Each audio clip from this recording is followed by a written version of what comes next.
l'égoïsme n'a rien à voir avec l'égocentrisme. Le premier se caractérise par le désir de se protéger des contacts avec le monde extérieur. Pour le second, il s'agit de posséder absolument tout le monde. Les égoïstes cherchent à limiter l'influence de l'environnement par certains moyens. Ils semblent être des personnes dynamiques et agréables, et ils attirent l'attention sur eux. Mais en fait, les relations sont inexorablement déchirées dès que l'on franchit la limite d'intimité qu'ils ont fixée. Comment en est-on arrivé là? Qu'est-ce que l'égoïsme?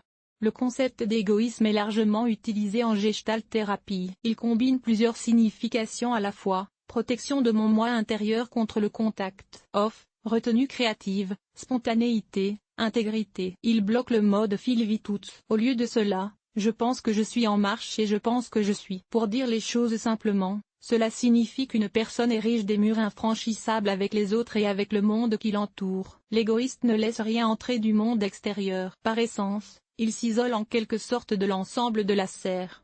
Il nourrit la fleur de sa propre personnalité. Une personne à l'égoïsme bien développé est exactement la même que ses contemporains pensent d'un livre, d'une actrice, d'un chanteur, ou d'une histoire en particulier. Il ne suit pas les tendances de la mode et ne permet à personne d'influencer ses convictions. Il existe des déclarations intéressantes à ce sujet. L'autodérision ne tient absolument pas compte de la modernité. Pasternak déclare à ce sujet: à Orridge, l'obscurité s'est emparée de nous. À Orridge, cachés par les paumes de leurs mains, ils crient aux enfants à travers 40 personnes: qu'est-ce que nos adultes font dans le jardin? L'égoïste ne cherche jamais à s'unir à la foule. Il n'a pas l'instinct de troupeau. Mais en même temps, il ne sait pas comment évaluer correctement le monde qui l'entoure et réagir correctement à la nouveauté. Pour clarifier les choses, rappelons le héros de l'histoire de Tchekhov, l'homme à la valise. Il ne veut pas interagir avec le monde extérieur, qui l'influence d'une manière ou d'une autre. Il se protège également des mêmes influences extérieures. Qui a créé ce terme?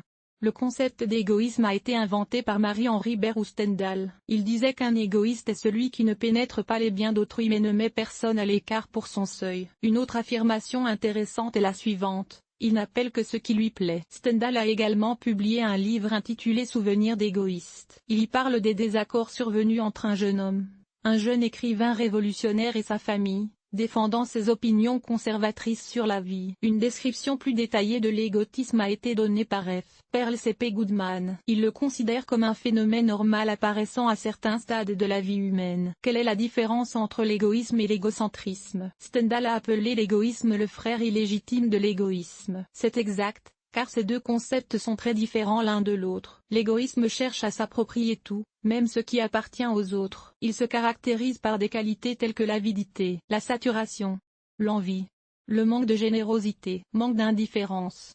En fait, c'est le consommateur, qui se donne tout ce qui lui plaît, sans le meilleur de la conscience. Comme nous l'avons dit plus haut, l'égoïste n'a besoin de rien. Il vit dans le monde qu'il a créé et personne ne le laissera y aller. Qu'entend-on par égoïsme?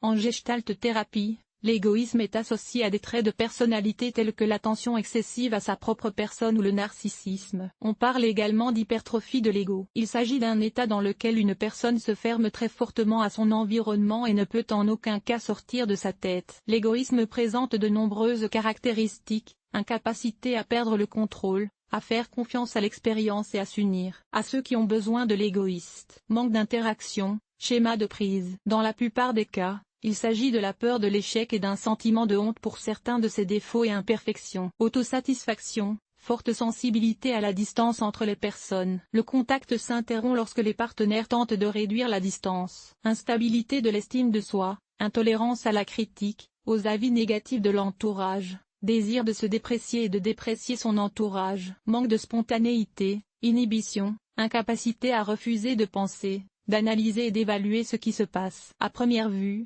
les égoïstes semblent être des personnes sociables. Ils se déplacent avec grâce, parlent et montrent leurs sentiments et leurs émotions librement, tout en observant une certaine distance. Même si cela peut sembler un peu étrange ou abstrait, ce mystère les attire et promet une relation brillante. Et l'égoïste est vert. Mais plus la connexion est forte et le contact profond, plus on devient froid. C'est comme s'il ne voulait pas ou ne pouvait pas franchir les frontières qu'il a lui-même tracées. Il est intéressant de noter qu'en raison de son égoïsme, l'individu ne se contrôle pas. Il essaie de gérer ce qui se passe autour de lui. Il détermine le nombre de participants à la relation, la profondeur du contact et l'intensité des émotions qui lui sont manifestées. Il s'agit principalement d'un facteur de la peur que tout soit différent de ce qu'il devrait et voudrait être. L'égoïste craint de paraître imparfait et de violer l'image de perfection qu'il s'est créée. Il craint de ne pas pouvoir s'arrêter à temps et de manquer le moment où il doit rompre le contact. Peur de devoir survivre, une fois le contact terminé, à toute une série d'émotions désagréables, comme la déception, la douleur de la perte, etc. Ne pas vouloir vivre la honte qui était déjà présente dans la relation précédente. Et peut-être que la plus grande peur dans la vie d'un égoïste est de dépendre des autres et de leur donner l'occasion de s'utiliser et de se manipuler à des fins personnelles. Conséquence de l'égoïsme.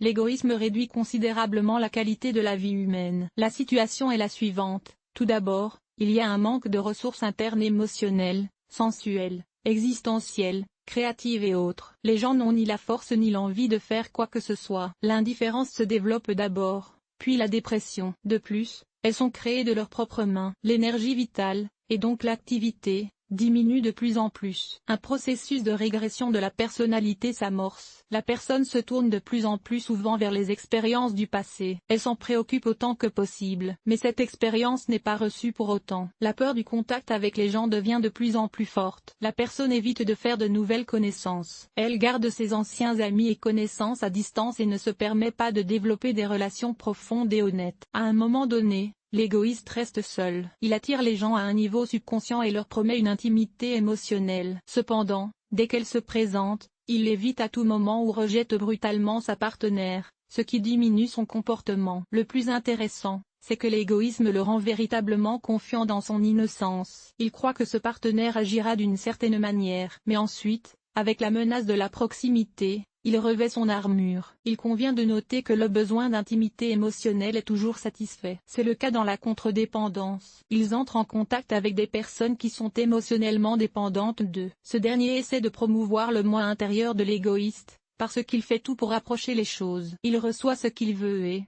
comme d'habitude, interrompt activement le contact. Il peut se retirer ou simplement pousser son partenaire. Exemple tiré de la vie. Notre environnement regorge d'exemples de symptômes d'égoïsme. Certaines connaissances masculines rencontrent peut-être des femmes que seules les femmes rejettent. Ils s'occupent d'elles, réussissent et se retirent dès qu'ils ont réussi. Ils perdent soudain tout intérêt et toute émotion. Ou souvenez-vous, par exemple, d'une femme qui s'intéresse à plusieurs hommes dignes d'intérêt à la fois. Et ici, elle est heureuse, semble-t-il. Mais non, elle s'ennuie avec ses petits amis, ce n'est pas intéressant. Je veux fuir les rencontres. C'est alors que l'égoïsme apparaît. Les gens ont des contacts dans une certaine mesure et les bloquent simplement pour rester à l'écart de leur partenaire sans s'en ouvrir. D'une part, l'égoïsme ne semble pas avoir de mauvais côté. Est-il mauvais d'être une personne sûre d'elle qui n'a besoin et ne veut rien? Mais d'un autre côté, il entraîne de nombreuses conséquences désagréables. Parmi elles, la névrose, la dépression et la solitude. Par conséquent, si vous remarquez des symptômes d'égoïsme, n'hésitez pas à demander l'aide d'un psychologue. Il vous aidera à vous réconcilier avec vous-même et avec ceux qui vous entourent.